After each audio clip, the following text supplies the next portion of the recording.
While both of the candidates are crisscrossing battleground states with just 8 days to go, Donald Trump is in Georgia, where he is speaking at an event with faith leaders. Kamala Harris is in Michigan, where she toured a semiconductor company in an effort to rally support around her economic proposals. In our area, early voting is well underway. Today, Governor Hochul spelled out election security leading up to November 5th.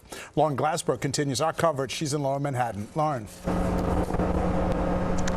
Well, David, today is day 3 of early voting, and I can tell you that we have seen a steady stream of voters coming to this polling site in Lower Manhattan all day today. And as of last night, the New York City Board of Elections said that 258,000 people had checked in at voting sites throughout the 5 boroughs, many eager to cast that vote.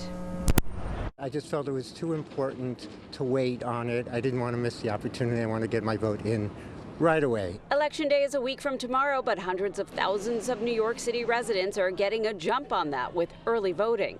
I wanted to avoid the lines on Tuesday and also the convenience of it was right here, and it literally, we were in and out in less than 5 minutes. None of the voters we spoke with were on the fence about who they were voting for, but plenty of states could be won or lost in the next week. Today, both candidates hit swing states. The former President Donald Trump just arrived in Michigan following his campaign event at Madison Square Garden last night, an event that included a number of incendiary remarks about women, Kamala Harris, Puerto Rico, and Democrats. And when I say the enemy from within, the other side goes crazy, becomes a sound. Oh, how can he say?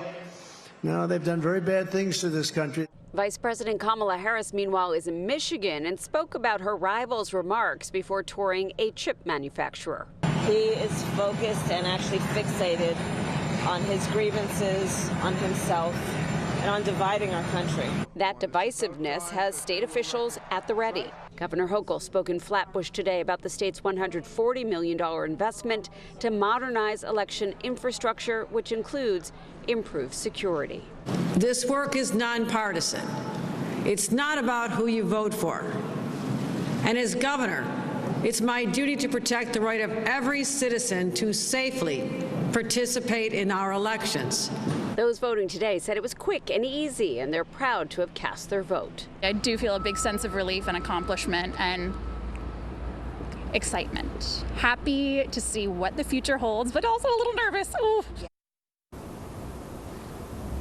Well, certainly nerves are high. And by the way, voters are encouraged to call a hotline that's been set up by the Attorney General if they come across any issues at any polling sites. There's also an online complaint option, and we will have that info at abc7ny.com. Live in Lower Manhattan, Lauren Glassberg, Channel 7 Eyewitness News.